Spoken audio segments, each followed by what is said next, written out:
नमस्कार, मैं नियाज खान और आप देख रहे हैं एनएमएफ न्यूज। दुनिया का हर मुसलमान जिंदगी में कम से कम एक बार हज जरूर करना चाहता है। वैसे मुसलमानों के लिए हज करना तो फर्ज है, लेकिन कुछ शर्तें भी हैं। चूंकि हज के लिए सऊदी अरब के शहर मक्का जाना पड़ता है, हर साल लाखों की संख्या में मुसलमान हज के लिए जाते हैं। लेकिन बड़ी संख्या में बहुत से मुसलमान ऐसे भी हैं जो आर्थिक रूप से मजबूत नहीं होने के कारण हज को नहीं जा पाते, क्योंकि सऊदी अरब जाने के लिए पासपोर्ट, वीजा के साथ साथ लाखों रुपए भी लग जाते हैं और हर कोई इसे अफोर्ड नहीं कर पाता है। इसलिए बहुत से मुसलमान जो आर्थिक रूप से कमजोर हैं वे हज पर नहीं जा पाते हैं। इसलिए इस्लाम में ऐसे लोगों को हज में छूट है। मतलब ये कि इस्लाम के मुताबिक अगर आप आर्थिक रूप से मजबूत हैं, हज पर जाने की आपकी कुव्वत है, तो फिर आप पर हज करना फर्ज हो जाता है।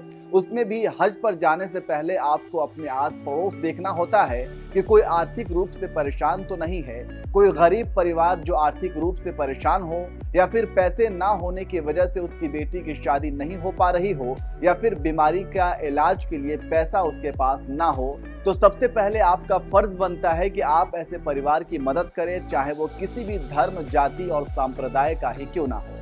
और अगर आप ऐसा करते हैं तो फिर वही काम आपके हज जैसा होगा। खैर, ऐसी तमाम शर्तें हैं जिसे आपको पहले पूरा करना होता है। कुल मिलाकर हज यात्रा मुसलमानों के नजदीक बेहद पवित्र यात्रा होता है और हर मुसलमान जिंदगी में कम से कम एक बार हज करना जरूर चाहता है।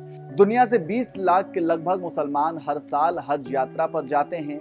भारत के मुसलमान भी हर साल लाखों की संख्या में जाते हैं, लेकिन केरला के रहने वाले शिहाब की हज यात्रा पिछले 1 साल से चर्चा में बनी हुई है। शिहाब केरल के मलप्पुरम जिले के वलंचेरी के रहने वाले हैं और पिछले साल से ही सऊदी के पवित्र शहर मक्का के लिए पैदल यात्रा पर निकले।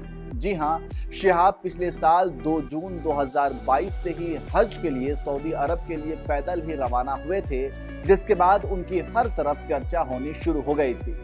शिहाब जिस भी राज्य से गुजरते थे, लोगों ने दिल खोलकर उनका स्वागत किया और उन्होंने 8,640 किलोमीटर का सफर 370 दिनों में पैदल तय कर लिया है। इस पैदल यात्रा के दौरान शिहाब चित्तूर ने भारत, पाकिस्तान, ईरान, इराक और कुवैत की यात्रा की और मई के दूसरे सप्ताह में कुवैत से सऊदी अरब पहुंच गए हैं। वहीं सऊदी अरब पहुंचने के बाद शिहाब मदीना पहुंचे। मक्का जाने से पहले उन्होंने मदीना में 21 दिन बिताए। उसके बाद मदीना से मक्का के बीच की 440 किलोमीटर की दूरी 9 दिनों में पैदल तय की। अब वह अपनी मां जैनबा के केरल से यहां पहुंचने के बाद हज करेंगे। शिहाब चित्तूर अपने YouTube चैनल के जरिए लगातार यात्रा को लेकर अपडेट देते रहते हैं। आपको बता दें कि पिछले साल जून में ही अपनी हज यात्रा शुरू करने के बाद शिहाब वाघा बॉर्डर पर पहुंचे तो पाकिस्तान ने अपनी सीमा में घुसने की अनुमति नहीं दी थी। यहाँ उन्हें मुश्किलों का सामना करना पड़ा था। उन्हें पाकिस्तान के आव्रजन अधिकारियों ने रोक दिया क्योंकि उनके पास वीजा नहीं था। ट्रांजिट वीजा पाने के लिए उन्हें वाघा बॉर्डर के स्कूल में महीनों तक इंतजार करना पड़ा। आखिर में फरवरी 2023 में शिहाब एक ट्रांजिट वीजा हासिल करने में कामयाब रहे और पाकिस्तान में दाखिल हुए और अपनी यात्रा फिर से शुरू की। और आखिरकार शिहाब पैदल यात्रा पर पूरे 1 साल के बाद मक्का पहुंच गए हैं। वैसे आप शिहाब के इस पैदल यात्रा पर क्या कहेंगे, कमेंट करके जरूर बताएं।